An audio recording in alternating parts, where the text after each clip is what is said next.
Dr. Paul, what will this do to the practice of medicine if you have to report to the federal government what your patient tells you?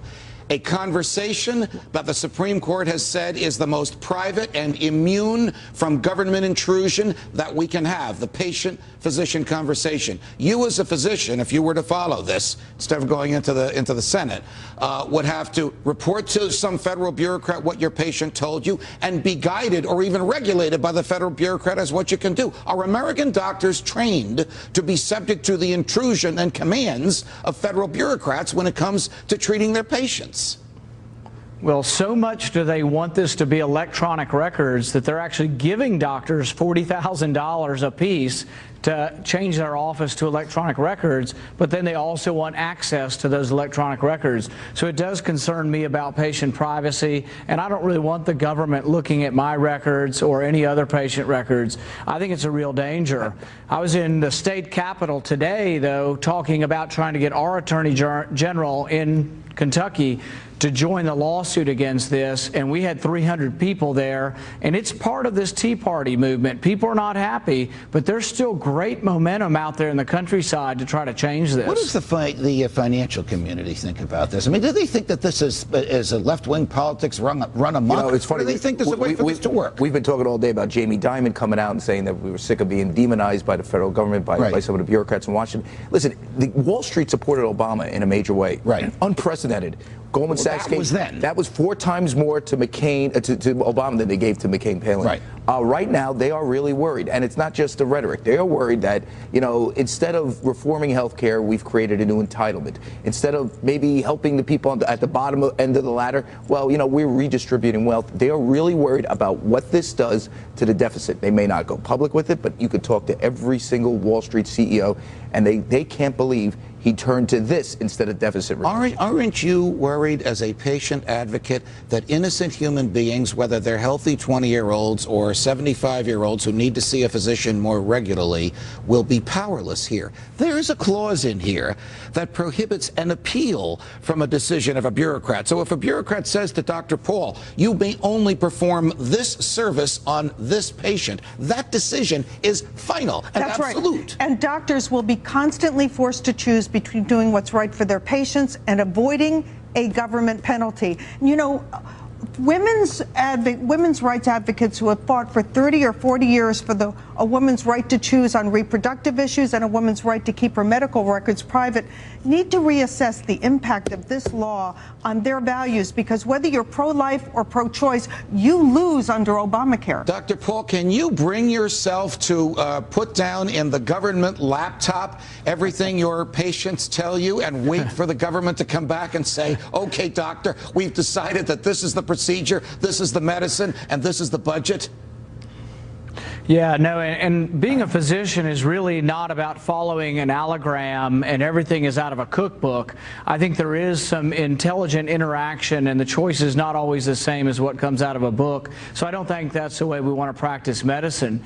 Talking about the cost, you know, the Congressional Budget Office said that the prescription drug plan would only cost $400 billion. It's costing $1 trillion.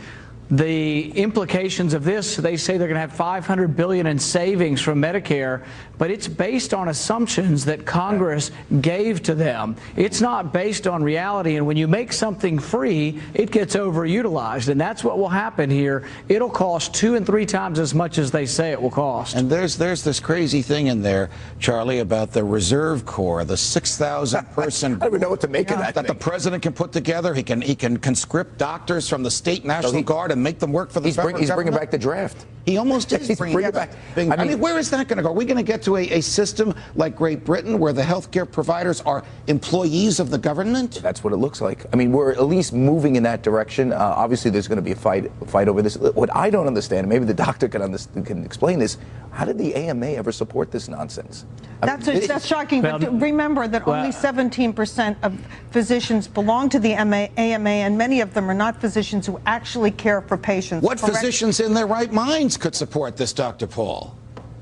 Right. And I think this actually will lower their membership. The AMA has been struggling for years, and they do not represent doctors across the country.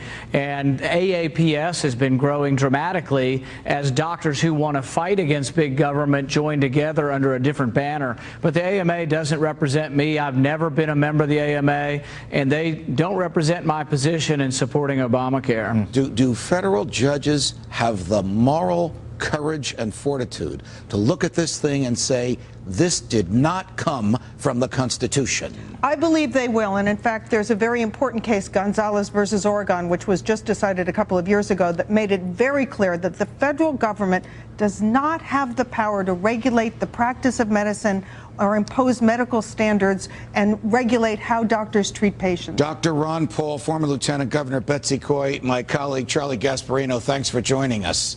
It's Census Day. The government says you must answer a bunch of questions about what does the Constitution require? We'll be right back.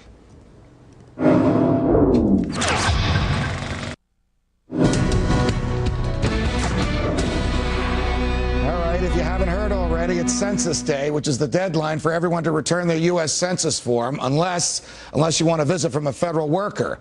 The forms count the number of people in each household and are used to allocate federal money and congressional seats. But some will be asked dozens of questions about intimate private behavior that occurs within the household. Plus, the government will demand each form that you receive be answered or you pay a fine. Is this constitutional?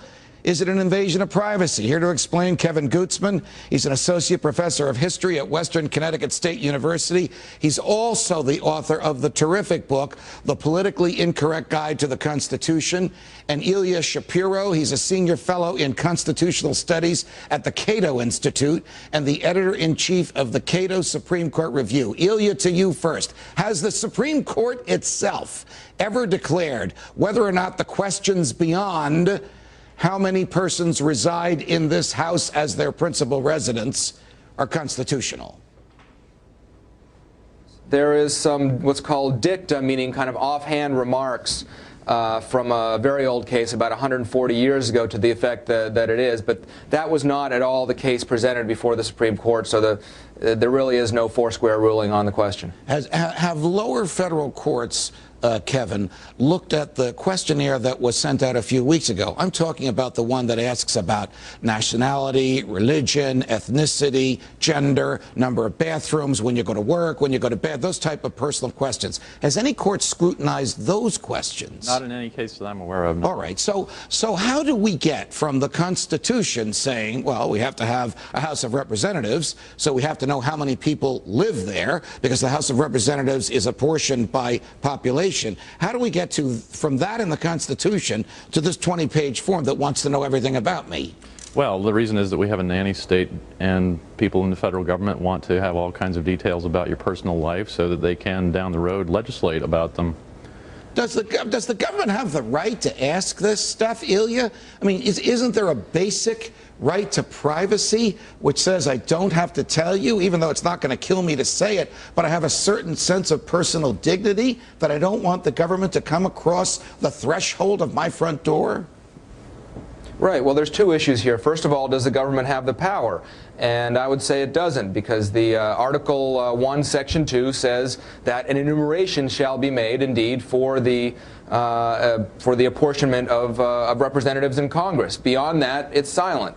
And on the other hand, people do have a right to privacy and to not having to do things when the government commands them to do things. We have all sorts of rights. So on both of those sides, this is a questionable practice. And as you've said, some of these questions are just ridiculous. Like, do you need help? How many people in your household need help bathing or dressing, for example? Well, why does the government want to know this stuff? I mean, how does this advance the cause of government? What is the source of their appetite for this information? Well, there's a difference between the appetite and what's constitutional. Of course, these people have the idea that Talk to me about the appetite. Well, I think they want to improve every aspect of your life, whether it's the filament in the light over your head or the plunger in your toilet. and before they can do that, they have to know how many plungers and how many filaments you have. So essentially, they have an unconstitutional program, and they intend to further it by first gathering information about you. I think one point, though, that needs to be made is that not only do we not have any grant to Congress of power to do this kind of thing, but we have an explicit reservation of all the powers that aren't granted to the states. So or to the people respectively. That's right. So the 10th Amendment stands explicitly for the idea that Congress should not be doing this. Ilya, as I understand the law, a lot of people email me about this, so we did the research. The government can fine you $100 for every unanswered question, $500 for every wrongfully answered question, a maximum of $5,000 for whatever you do on the form that the government doesn't like, and there's no jail time involved. Do you think people are just going to send the government a check and tell them to go take a hike?